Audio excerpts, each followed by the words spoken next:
Bonjour à toutes, bonjour à tous, bonjour Talia. Bonjour. Aujourd'hui, Parashat Vaishlach, Shabbat si Dieu veut. Je voudrais qu'on parle un petit peu de toute cette préparation à la rencontre d'Esav. On voit qu'Yaakov prépare vraiment cette rencontre de manière un petit peu... On peut voir plusieurs stades de cette rencontre. Un petit peu de peur, un peu de crainte, beaucoup de prières. Voilà, si on peut parler de ça. Nahon, on voit donc Yaakov qui, avant de continuer, on a l'impression qu'il a envie un petit peu de rétablir ses relations avec Esav. Et il y a quelque chose de surprenant là-dedans, qu'en effet, Yaakov, c'est quand même lui le tzaddik, et on se demande, je veux dire, pourquoi il a tellement besoin que cette relation soit... saine et sereine. Saine et sereine. On sait que c'est lui qui a raison. Alors ça nous surprend un petit peu. C'est une des choses auxquelles peut-être on devrait répondre. Et puis Bémet, on voit qu'il se prépare d'une façon assez intéressante. Il se prépare, on nous dit, à 3 choses. À la guerre, avec la prière et au cadeau. Un petit peu ambivalent comme préparation. Et je crois que de cela, on peut apprendre un petit peu quelque chose dans les relations humaines. De comment peut-être on doit faire face à des relations qui sont un petit peu ambivalentes, où parfois on ne sait pas trop à quoi s'attendre quand on va rencontrer quelqu'un. Ouais, comment est-ce qu'on doit se préparer à une rencontre avec quelqu'un avec qui on aimerait bien s'entendre, mais là pour le moment on ne sait pas très bien vers où ça va et on a peur... On a peur de la réaction. De la réaction de la personne qui est en face de nous aussi. Exactement. Alors Yaakov nous donne une grande leçon là-dedans. La première chose, on voit que Yaakov, il a envie que cette relation, elle soit sereine, comme tu l'as dit précédemment. Et ça, c'est bien cette volonté qu'on a tous, même si on a raison et qu'on sait que l'autre a tort, on n'a pas envie d'être en friction avec qui que ce soit. On a envie de vivre Béchalom, avec la paix avec tout le monde. Et ça c'est quelque chose qui est très important. Ça permet d'essayer dans sa vie de ne pas avoir de gens avec qui on est en friction, on ne s'entend pas, on ne parle pas, on ne dit pas bonjour. C'est quelque chose auquel il y a des gens parfois dans notre entourage qu'on connaît qui sont vraiment, comme on dit sur Aaron, Rodef Shalom, mamash, qui courent vers la paix tout le temps. Exactement. Et même si la personne si ces personnes-là qui sont en face de nous, avec qui on a difficile à nous adapter, sont des personnes qui ont des caractères difficiles, qui réagissent pas comme normalement il faudrait réagir, entre guillemets, c'est eux qui ont tort et c'est nous qui avons toujours raison, ça doit pas empêcher d'essayer toujours d'avoir des relations de paix. Je veux dire, ça c'est un minimum qu'on devrait exiger de nous-mêmes. Avec notre entourage. Avec notre entourage, exactement. Peu importe qui est en face de nous. Je crois que c'est quelque chose qui est important pour nous. Ah, mais c'est une évidence. Parce que être un peu en friction, comme tu dis, avec quelqu'un, ça nous rend malade. Mais avec même des petites choses, des bêtises ou des choses comme ça nous rend malade. Alors, avec des niveaux supérieurs, je ne veux même pas y penser. Quoi.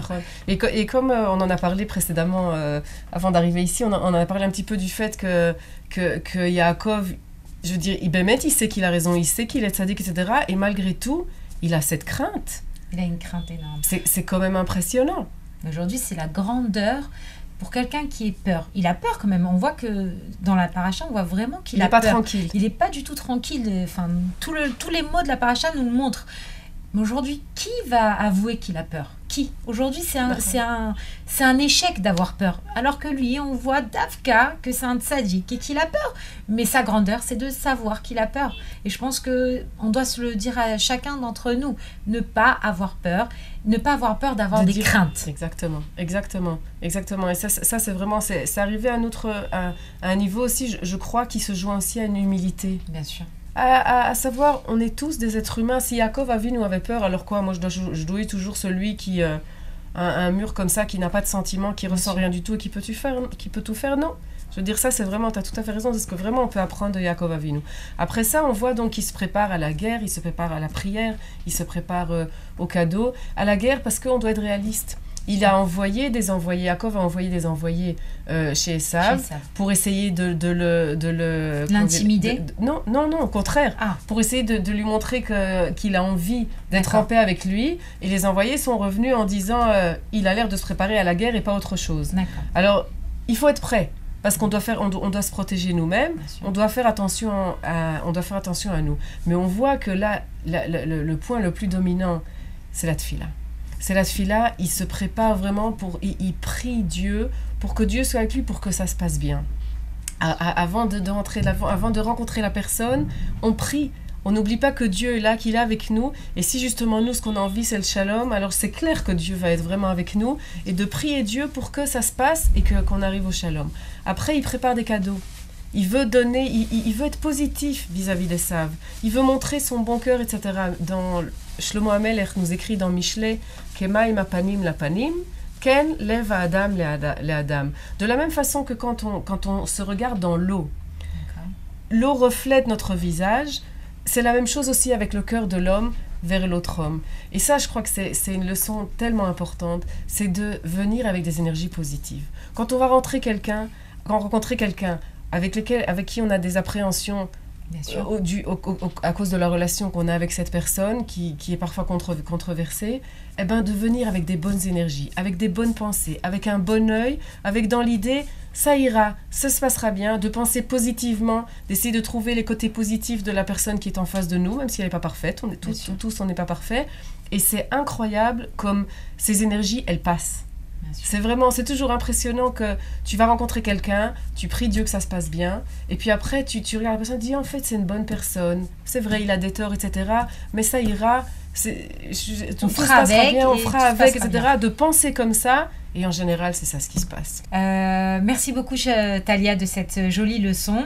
Soyez positifs dans tout ce que vous faites, mesdames et messieurs. Shabbat Shalom.